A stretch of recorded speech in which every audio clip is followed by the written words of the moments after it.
পৃথিবী শুরু থেকে এখনো পর্যন্ত এবং আগামীতেও প্রাকৃতিকভাবে কিছু না কিছু কাজ সংগঠিত প্রত্যেক দিন হয়, আবার মানুষ প্রত্যেক দিন কিছু না কিছু কাজ সংগঠিত করে থাকে। তো এগুলোই প্রত্যেকটা একটা কালের নিরিখে, সময়ের নিরিখে ধরা হয়। তাকেই আমরা টেন্স ইংরেজিতে বলি, বাংলাতে বলি কাল। আমার টেন্স সম্পর্কিত যে টিউটোরিয়াল ক্লাস চলছে তার আজকে শেষ পর্ব। আমি বিশ্বাস করছি, আশা করি তোমরা খুব সুন্দর সহজ সরলভাবে এটা ভালো করে বুঝতে পারছো। আজকে দেখতে পাচ্ছ বোর্ডে আমি লিখেছি ফিউচার টেন্স, অর্থাৎ ফিউচারের যতগুলো ক্যাটাগরি আছে, অর্থাৎ সিম্পল ফিউচার আর future indefinite, future continuous, future perfect এবং ফিউচার পারফেক্ট কন্টিনিউয়াস, এই সম্পর্কে আমরা আলোচনা করে নেব একদম উদাহরণ সহকারে। সো কেয়ারফুলি তোমরা খুব ভালো মতো দেখতে থাকো। ফিউচার টেন্স আমি যে কথা বলে শুরু করেছি, প্রত্যেকটা টেন্সের আগেই আমি এই সমস্ত কথা বলি।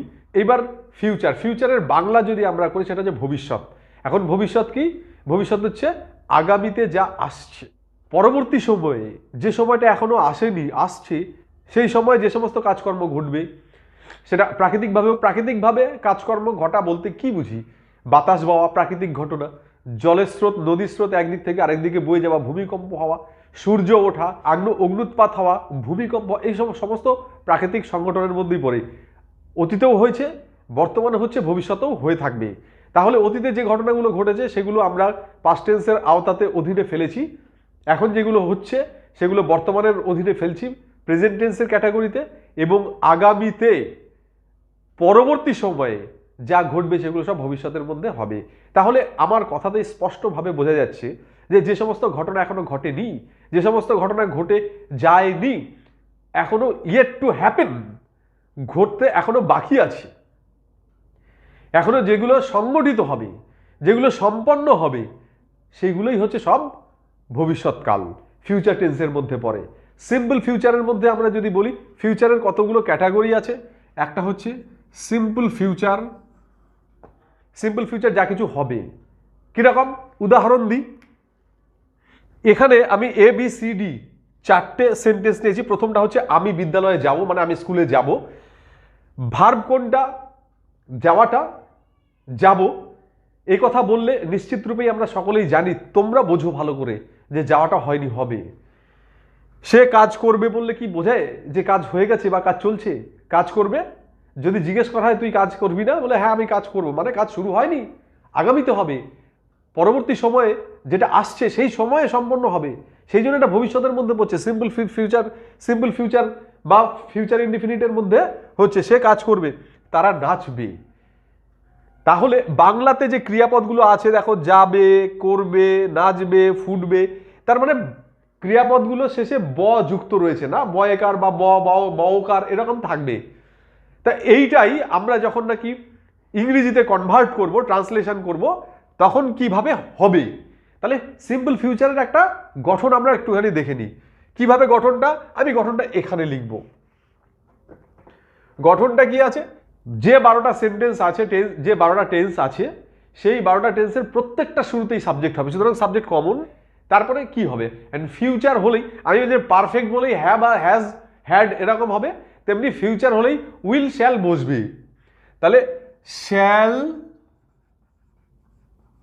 বা উইল প্লাস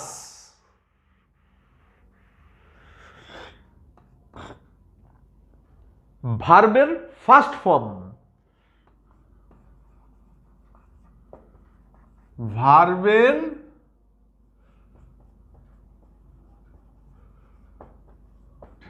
থাকলে হবে, না থাকলে হবে না। তাহলে গঠনটা কি পেলাম? সাবজেক্ট প্লাস শ্যাল বা উইল, তারপরে ভার্বের ফার্স্ট ফর্ম। অর্থাৎ আমরা ইংরেজিতে যে ভার্ব পাই তার তিনটে ফর্ম থাকে, একটা প্রেজেন্ট ফর্ম, একটা সেকেন্ড ফর্ম বা পাস্ট ফর্ম, আর একটা হচ্ছে পাস্ট পার্টিসিপল ফর্ম বা থার্ড ফর্ম।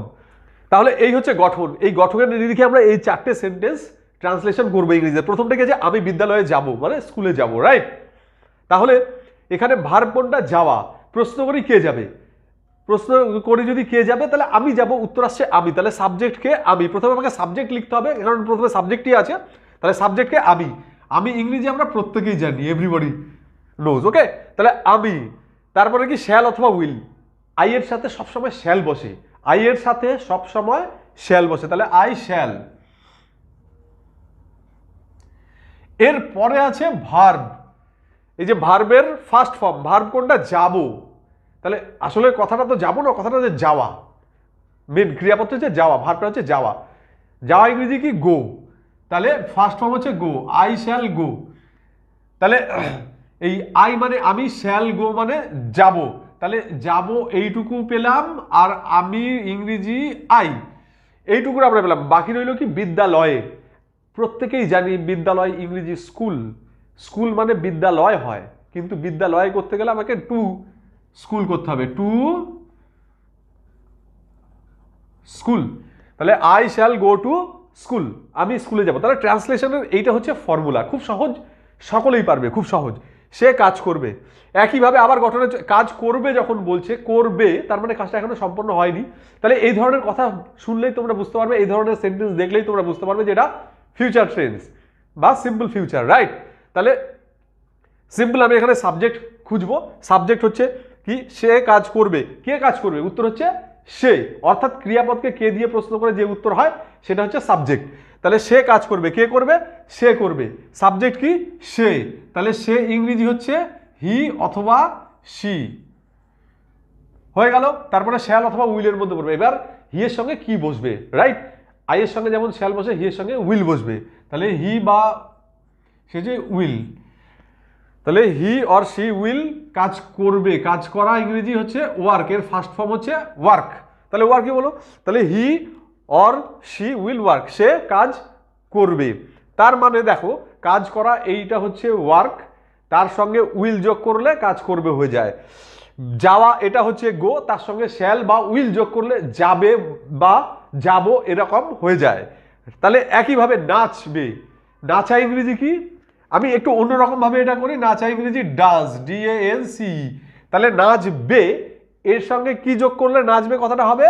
তাহলে উইল বা শ্যাল, আমি উইল বসালাম, তাহলে উইল ড্যান্স। ঠিক আছে।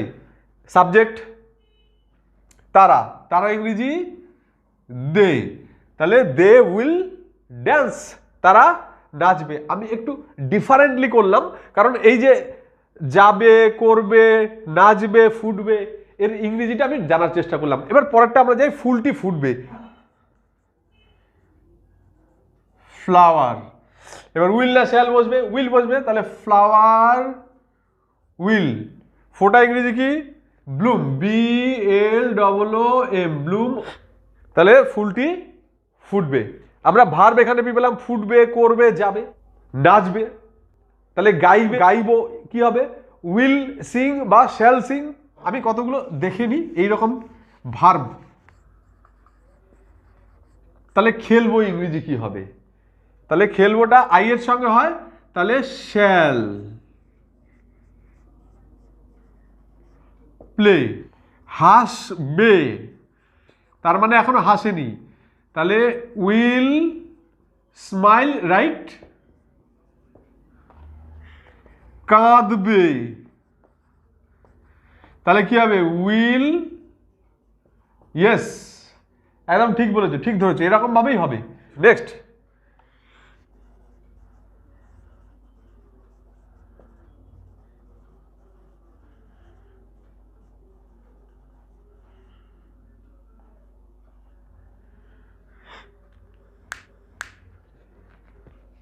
দেখতে পাচ্ছ আমি ফিউচার কন্টিনিউয়াস টেন্স লিখেছি। তাহলে ফিউচার মানে ভবিষ্যৎ, আর কন্টিনিউয়াস মানে যা কিছু চলতে থাকে, অর্থাৎ ভবিষ্যতে চলতে থাকবে। এই ধরনের কি হতে পারে বাংলায়? যদি আমরা উদাহরণ চাই, সেটা সেন্টেন্সে বা কথায় কি হতে পারে?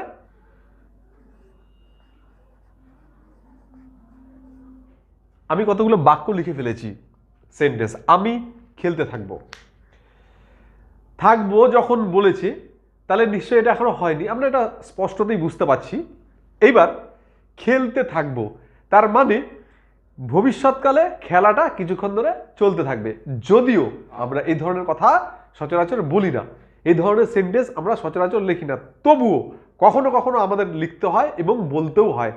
যদি সেই রকম সিচুয়েশন তৈরি হয়, তাহলে কোন ফ্রেমে, কোন ফরম্যাটে আমরা সেটা ট্রান্সলেশন করব, এটা আমাদের জেনে রাখাটা ভালো। সেই জন্য ফিউচার কন্টিনিউয়াস টেন্স এটা ইন্ট্রোডিউস করা হয়েছে। তাহলে আমি খেলতে থাকবো, এর মানে হচ্ছে যে খেলাটা চলবে, কিছুক্ষণ ধরে চলবে। এই যে মনে করো একটা 1 মিনিটের তো খেলা হতে পারে না, রাইট? অর্থাৎ যদি টিম গেম হয় বা ইন্ডিভিজুয়ালও যদি কোনো গেম থাকে তাহলে কিছুক্ষণ ধরে খেলাটা চলে। এই ঘটনাটাই যদি আমরা প্রেজেন্টে থেকে ন্যারেট করি তাহলে কিভাবে বলবো যে আমি খেলতে থাকবো, তখন আমি খেলতে থাকবো, বা 2 তারিখে আমি খেলতে থাকবো, বা 5 তারিখে আমি খেলতে থাকবো, তাই তো? এইটা যদি হয় তাহলে তার ইংরেজিতে রূপ হচ্ছে ফিউচার কন্টিনিউয়াস টেন্স। এবার গঠনে যাব। গঠনে কি আছে? প্রথমেই বলেছি যে আমরা প্রথমে সাবজেক্ট লিখবো, যে কোনো গঠনের শুরুতেই আমরা সাবজেক্ট লিখবো, তারপরে কি লিখবো, রাইট? এখানে কন্টিনিউয়াস টেন্স বলেছে। আবার বলেছি ফিউচার টেন্স যখন আছে তাহলে শ্যাল এবং উইল এই দুটোর মধ্যে একটা হবে, এটা জেনে রাখো। কন্টিনিউয়াসের ক্ষেত্রে বিই এই কথাটা যুক্ত হবে, এবং যেহেতু কন্টিনিউয়াস কথাটা আছে সেই জন্য ভার্বের সঙ্গে আইএনজি যোগ হবে, প্লাস অবজেক্ট থাকলে হবে, না থাকলে নেই। তাহলে সাবজেক্ট প্লাস শ্যাল বা উইল বি, তার সঙ্গে ভার্ব প্লাস আইএনজি যোগ। কারণ কন্টিনিউয়াস টেন্স আছে বলে ভার্বের সঙ্গে আইএনজি যোগ হবে, আর shall be will be future টেন্সে তো এটা হয়। তাহলে এই গঠনে আমরা চলে যাই। প্রথমের আমরা ট্রান্সলেশনটা করব। প্রথম বাক্যটা, সেন্টেন্সটা হচ্ছে আমি খেলতে থাকবো। সাবজেক্ট কে আছে? সাবজেক্ট কি? আমি। তাহলে আমি ইংরেজি আই, তাহলে আমি আই লিখলাম। এরপরে শ্যাল বি হবে না উইল বি হবে? আমরা জানি আয়ের সঙ্গে শ্যাল হয়, তাহলে আমরা শ্যাল বি লিখব। বেশ, এরপরে কি ভার্ব। ভার্ব কি আছে? খেলা। কেউ কিন্তু আবার এরকম করতে যাও না, খেলতে খেলা ইংরেজি প্লে, থাকবো ইংরেজি কি স্টে, তাহলে প্লে স্টেইং হবে না। খেলাটা বললেই খেলা খেলতে থাকবো হয়ে যাবে, কারণ এই যে শ্যাল বি প্লেইং এটা বললেই খেলতে থাকবো হবে। তাহলে খেলা ইংরেজি হচ্ছে প্লে, তার সঙ্গে আইএনজি যোগ, তাহলে play PLAYING, I shall be playing. যে কথা আমি বলছিলাম যে খেলতে এটার একটা ভার্ব করো না, থাকবো এটার একটা ভার্ব করো না। এই যে খেলতে থাকবো এইটা হচ্ছে শুধুমাত্র শ্যাল বি প্লেইং, এই তিনটে ওয়ার্ড মিলে হলো। সুতরাং চিন্তার কিছু নেই। বুঝতে পারছো তো কেন শ্যাল বি হলো? কারণ এটা ফিউচার কন্টিনিউয়াস টেন্স। এবার প্লেইং, কারণ কন্টিনিউয়াস টেন্সে আমরা প্রেজেন্ট কন্টিনিউয়াস টেন্সে দেখেছি অ্যাম ইজ আর, ওটা বি ভার্ব, তাহলে এখানেও বিই এটা বি ভার্ব হিসেবে রয়েছে, আর কন্টিনিউয়াস টেন্সে ভার্বের সঙ্গে আইএনজি যোগ হয়। বৃষ্টি চলতে থাকবে, তাহলে বৃষ্টি ইংরেজি হচ্ছে রেইন, কারণ এটা সাবজেক্ট হবে রেইন। তারপরে কি লিখবো? উইল বা শ্যালের মধ্যে একটা, তাহলে উইল বি। চলতে থাকা ইংরেজি কি? গোয়িং। গো অন মানে হচ্ছে চলতে থাকা, ক্যারি অন। গো অন মানে হচ্ছে চলতে থাকা, তাহলে গো তার সঙ্গে আইএনজি যোগ অন, তাহলে rain will be going on. এটা হতে পারে, এটা খুব কাঁচা ইংরেজি হয়ে গেল। আমি আরেকটা করি, সাবজেক্টকে আমি ধার করে নিয়ে আসি, যেহেতু এখানে আমরা সেই অর্থে সাবজেক্ট নেই, পাচ্ছি না। রেইনকে আমরা সাবজেক্টও ধরতে পারি, রেইনকে আমরা ভার্বও ধরতে পারি, কিন্তু আমরা এখানে ইটকে ধার করে নিয়ে আসবো, তাহলে ইট। এরপরে এখানে will be Dev.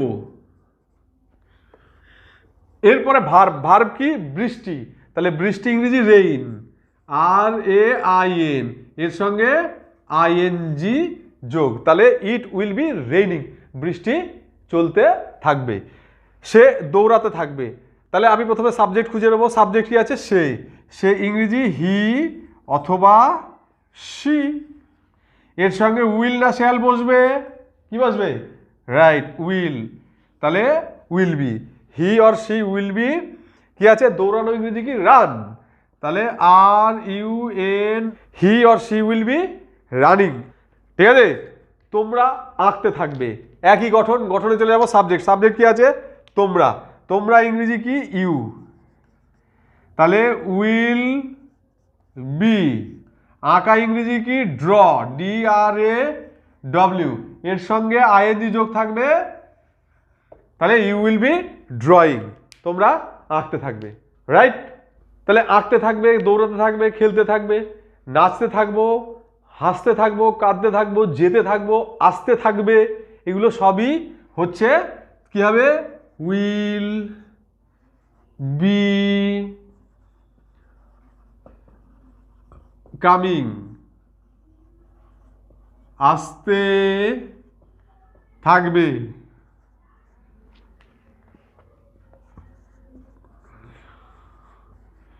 Will be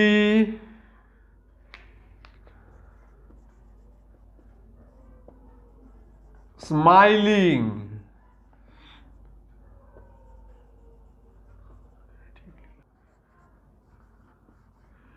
will B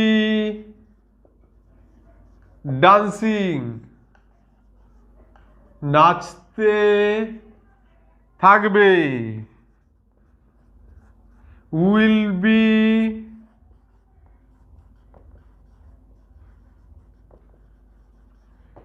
fighting, যুদ্ধ করতে থাকবে। বোঝা যাচ্ছে? এই হচ্ছে মূল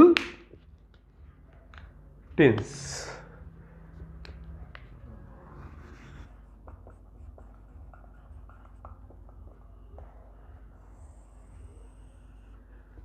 কি দেখছি? Future perfect tense. Present perfect তো দেখেছি, তারপরে পাস্ট পারফেক্ট দেখেছি, এবং ফিউচার পারফেক্ট। পারফেক্ট মানে সম্পন্ন হয়ে যাওয়া। প্রেজেন্ট পারফেক্ট তো তাই, যে কাজ সম্পন্ন হয়েছে, শেষ হয়েছে কিছুক্ষণ আগে, কিন্তু তার ফল বর্তমান আছে, এটা। তাহলে ফিউচার টেন্সও আমরা এরকম বুঝবো, ভবিষ্যতে কাজ শেষ হয়ে যাবে কিন্তু তার ফল বর্তমান থাকবে। অনেকটা কঠিন, বোঝাটা একটুখানি কনফিউজিং হয়ে গেল, উপায় নেই, এরকমই আমরা বুঝে নেব।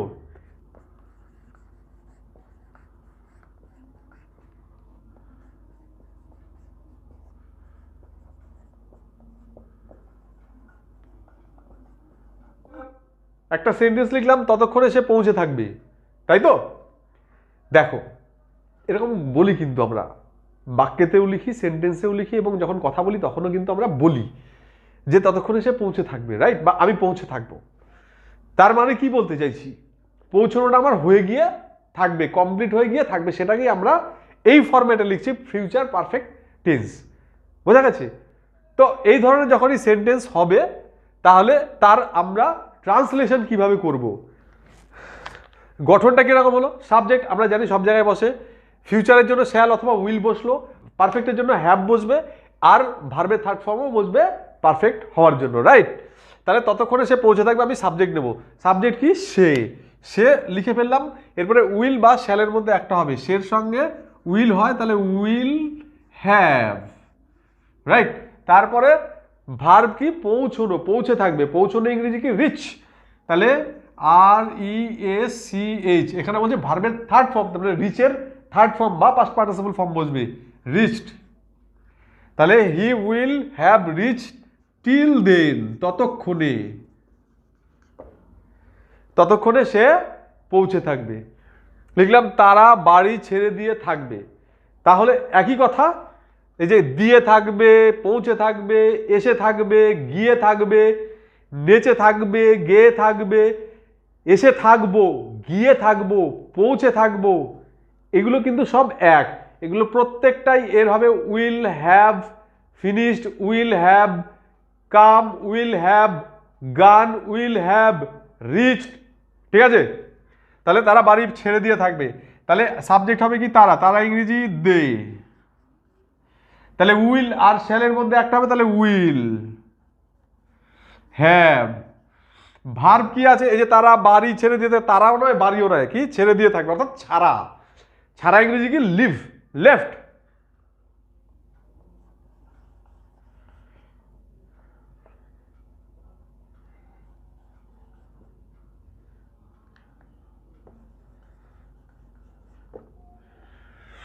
Left, they will have left the home. Left কেন হচ্ছে?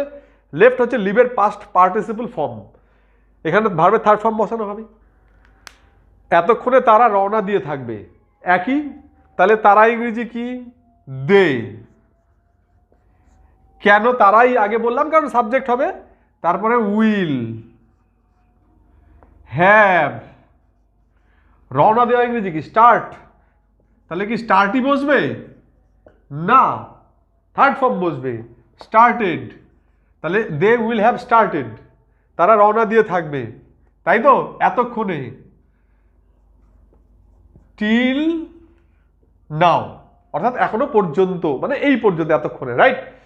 তাহলে they will have started till now, এতক্ষণে হয়তো তারা রওনা দিয়ে থাকবে। আসলে এই যে পৌঁছে থাকবে, গিয়ে থাকবে, দেখো প্রত্যেকটা কথাতেই কিন্তু একটা সম্ভাবনা, একটা পসিবিলিটি, এটা বোঝাচ্ছে। তাহলে ফিউচারের ক্ষেত্রে যখন পসিবিলিটি বা সম্ভাবনা বোঝায় তখন কিন্তু ফিউচার পারফেক্ট আমরা লিখতেই পারি, রাইট? বোঝা গেল? তাহলে আমরা ফিউচার পারফেক্ট কমপ্লিট করে দিলাম। এরপরে future perfect continuous tense, practical প্রয়োগ নেই, আমরা বাস্তবে সেন্টেন্সেও বাক্যেতেও কিন্তু আমরা এরকম লিখি না ফিউচার পারফেক্ট কন্টিনিউয়াস টেন্সের কথা। All the best.